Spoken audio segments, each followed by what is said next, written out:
paciente, por ejemplo, si le doy un pincel, entonces solamente con tocar ya sabe que es un pincel, porque la parte del tacto le lleva lo que es la estimulación, le excita esa parte y eso va a estar ayudando a que mi paciente, o sea, el paciente, a nosotros, a que descubramos qué tipo de, por ejemplo, yo sé que este es un celular justamente por su consistencia, por las características que tiene. Entonces, toda esa parte de la área somatosensitiva también tiene esa función, no solamente de recibir esta información de esta zona, sino que sirve para estar desvendando, sirve para estar trabajando con otras áreas para saber el significado, digamos así, de lo que serían los objetos. Entonces, sirve para, en él va a estar llegando informaciones de todos los lados y que él va a estar sorteando, digamos, esa información para saber cuál va a estar la más correcta, cuál es el tipo de estímulo que va a estar, qué tipo de respuesta va a dar frente a ese estímulo. En esta área, como se trabaja tanto, como llega tanta información eléctrica, podemos ver también que cuando nosotros dormimos, a veces nosotros sentimos que nos caemos, así que caemos, ¿no? O sente que alguma coisa, tipo, chutou a bola y justamente veio você y tal. Entonces te despertar con todo, porque es este área, digamos así, que recibió tanta información muchas veces que no es que se queda sobrecargado, pero como le llega información de la parte sensitiva, de la parte sensitiva auditiva, visual, entonces él va a estar encajando las informaciones para que puedan estar desvendando también. Antes de continuar acá, vamos a ver el problema de la parte de la corteza. Vemos que si el paciente, por ejemplo, tiene una resección, si yo le quito el área de asociación somatosensitiva, entonces el paciente no consigue más desvendar, digamos, el objeto. Sabe que es un pincel, o le das en la mano, él está viendo, pero no consigue pasar la información de qué es. A veces él sabe qué tipo, por ejemplo, muchas veces le das un objeto, te dice que es otra cosa, o le das el objeto y ni sabe qué es, porque hay una afectación en la parte somatosensitiva que tiene la función de desvendar o descifrar, ayuda en la parte de estar llegando a una respuesta, digamos así, del paciente. De la misma manera, ese paciente que tiene esa afectación en la parte somatosensitiva, una amorfosíntesis, entonces el paciente muchas veces o le vas a estar explicando las cosas, le está diciendo palabras que él ya conocía, pero él no consigue entender la información. Llega a un oído, mas él no consegue estar articulando esa información que está llegando porque la área de asociación está afectada en el paciente. Si el paciente presenta esta afectación, no reconoce los objetos, esta afectación se llama agnosia, que el paciente pierde la capacidad de estar descifrando o de estar diciendo qué es ese objeto, no sabe identificar objetos. Mesmo, tipo, já vi um monte de vezes, mas teve uma lesão nessa parte de associação, então pierde a capacidade de estar desvendando, descifrando qué tipo de elemento material es. Doutor, essa agnose tem alguma coisa a ver com a amnésia? Con amnesia no exactamente, pero el paciente que tiene, por ejemplo, el Parkinson puede estar desarrollando, el Parkinson, el Alzheimer puede estar desarrollando esa afectación en la parte de la agnosia, porque la área de asociación está afectada en el paciente.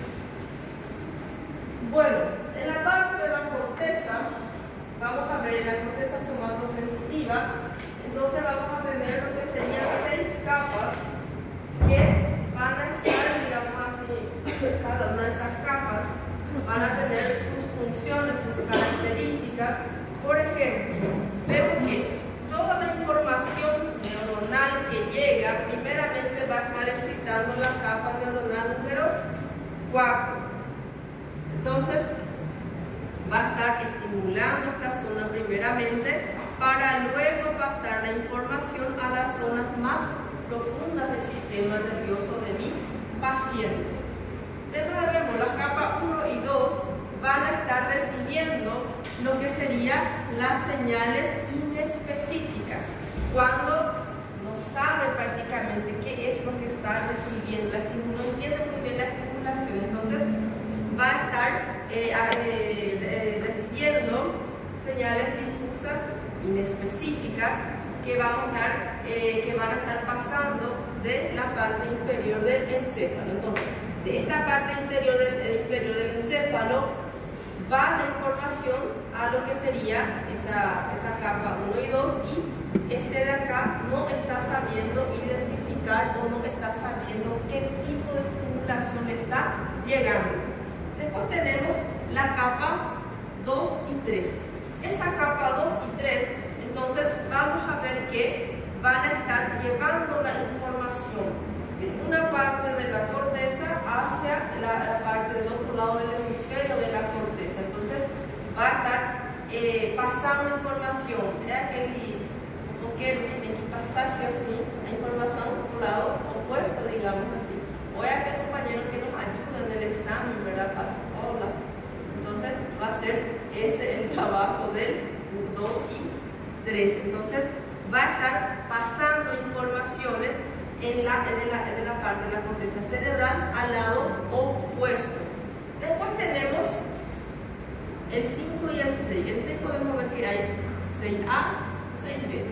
Entonces veremos que esas capas van a estar mandando axones hacia la parte más profunda del sistema nervioso para estar informando, digamos así, a ciertos niveles cerebrales más profundos. Doutora, a senhora volta aí. Pronto, obrigada. Y esto es lo que estábamos viendo en la presentación. Cuando yo saco, yo quito la parte de la asociación somatosensitiva del paciente, el paciente no consigue más estar reconociendo objetos. O le das un celular, le preguntas qué es, significa mirando en tu vez, pero no te sabe decir qué es, porque él está tocando, el tacto, siente, pero al paso de la información no puede estar agarrando la palabra correcta, digamos así, para decirte que es un celular.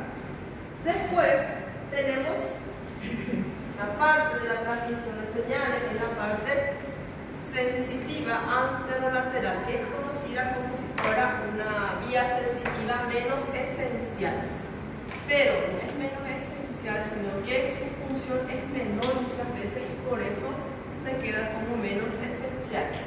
Vemos que va a estar llevando la información también de la parte periférica. Por ejemplo, lleva la información, es estimulado el paciente, lleva la información hacia la parte de las fibras nerviosas dorsales, pasa por un ganglio, lleva la información, y acá, por ejemplo, vemos que no tiene que estar llegando a la parte inferior del bulbo raquídeo para hacer aquel cruce.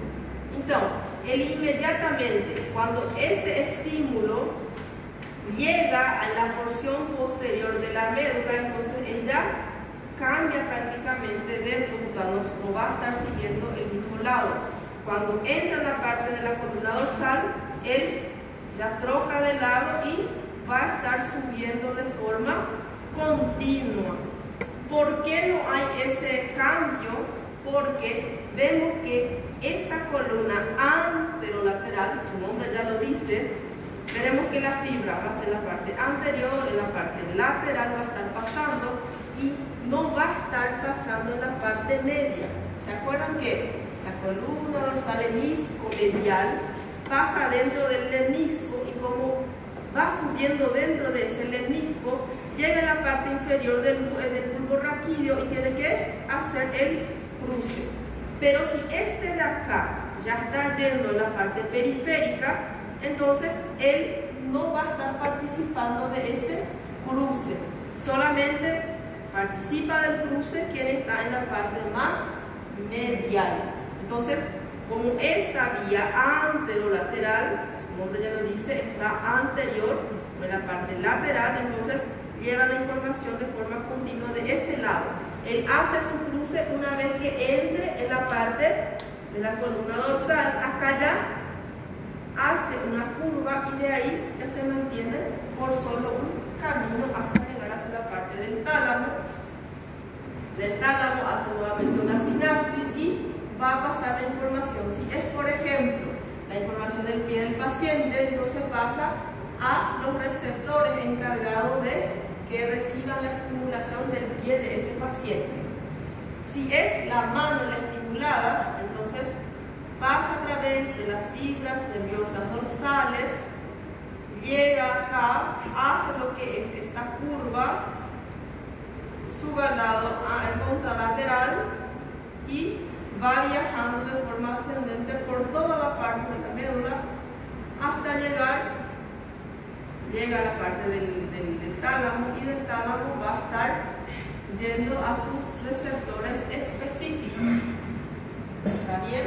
Entonces, él hace su cruce una vez que llegue en la parte de lo que sería, cuando entra en la parte dorsal, cuando entra en la parte de las astas dorsales, ella hace su curvatura, no como el dorsal hemiscomedial que va de un lado, pero cuando llega a la parte del bulbo, él va a estar trocando hacia el otro lado. Bueno, seguramente este video también en los videos de anatomía siempre ahí le van a perseguir semiología, van a ver el mismo tipo de dibujito también. Vemos que entonces en el organismo vamos a estar teniendo todas estas divisiones. ¿Por qué? Porque cada una de esos colores, por ejemplo, si el paciente tiene un dolor inguinal, en la parte inguinal, justamente le salió furúnculo en esa zona, le duele demasiado, le salió herpes en esa zona, demasiado le duele al paciente, entonces las vías nerviosas, los receptores de esa zona van a ser, por ejemplo, el lumbar 1, L1.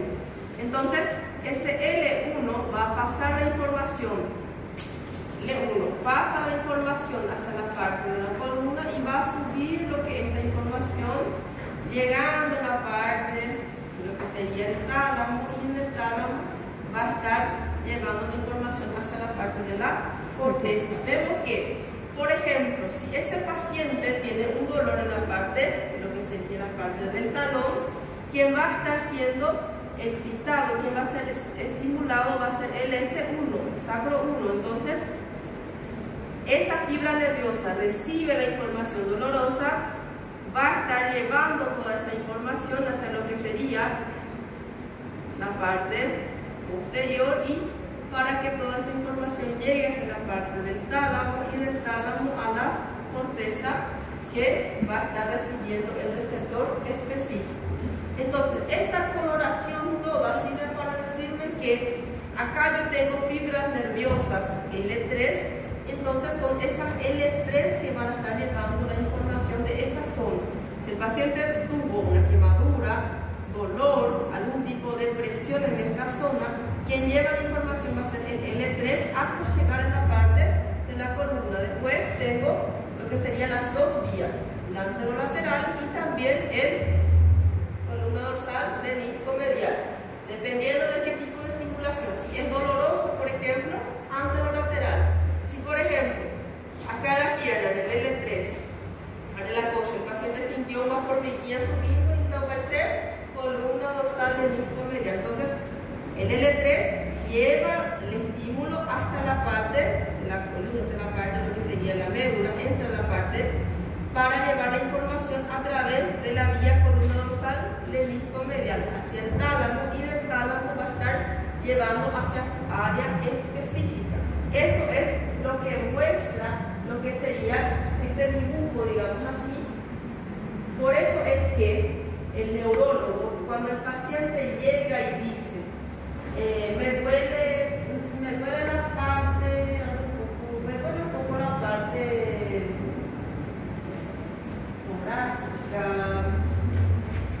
me duele un poco la parte del cuello acá dolorido, un dolor que no pasa, ya le tomé el relajante muscular, pero no es muscular, es un dolor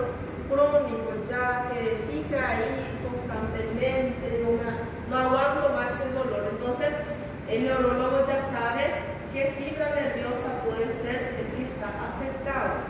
Ahí ya empieza a pensar si es C2, cuáles son las estructuras que pueden estar apretando ese nervio y que pueden estar produciendo el dolor en el paciente. Por eso hay este dibujo para saber clasificar qué tipo de fibra es la que va a estar siendo acometida. Cada parte de nuestro organismo entonces van a estar inervadas por estas fibras musculares de esta manera. Vemos que lo ideal sería, todo acá entonces podía ser cervical, acá podía ser los nervios torácicos, lumbares, acá puede ser sacro y coxigio, pero vemos que las lumbares van a estar presentes de acá, en la parte de los miembros inferiores. Vemos que hay un sacro acá, entonces acá hay una torácica 2, entonces ¿por qué hay ese tipo de situaciones? ¿Por qué hay ese tipo de localizaciones? ¿Por qué no es todo organizado, digamos así? Porque durante la vida embrionaria se fue desarrollando ese embrión, ese feto, entonces vemos que primero los nervios de la zona lumbar fueron acoplándose a esta zona, fueron inervando esa zona. Entonces el embrión, a medida que va creciendo, desarrollándose, creciendo, madurando, entonces empezó a desarrollar esta característica con estas localizaciones. Vamos a terminar com esse tema hoje. Sextou. Pueden ya tomar su agüita y los liberos las 4:40, puede ser, para no liberarle mucho temprano, porque si no la facultad va a llamar la atención. Sí. Todos esses nervos, receptores sensíveis do corpo inferior ou superior, vai tudo na corteza, na medula. Sí, va todo, vai viajar. Irradia, Chega no cerebelo. Chega no tálamo. El tálamo va a estar clasificándose dónde tiene que enviar esa señal nerviosa. En qué, por ejemplo, si es miembro superior o miembro inferior. Entonces, del tálamo se envía la señal final a la corteza cerebral para saber dónde está estimulándose ese organismo. Tem que chegar na corteza, porque na corteza contém todo esse desenhozinho ali, né? Entonces, Por isso que ele é classificado com aquele nome superior. sim. Aí ele vai diretamente naquele receptor. Sim, porque chega exatamente nesse receptor. Estimula essa parte da corteza. Não tem uma bifurcação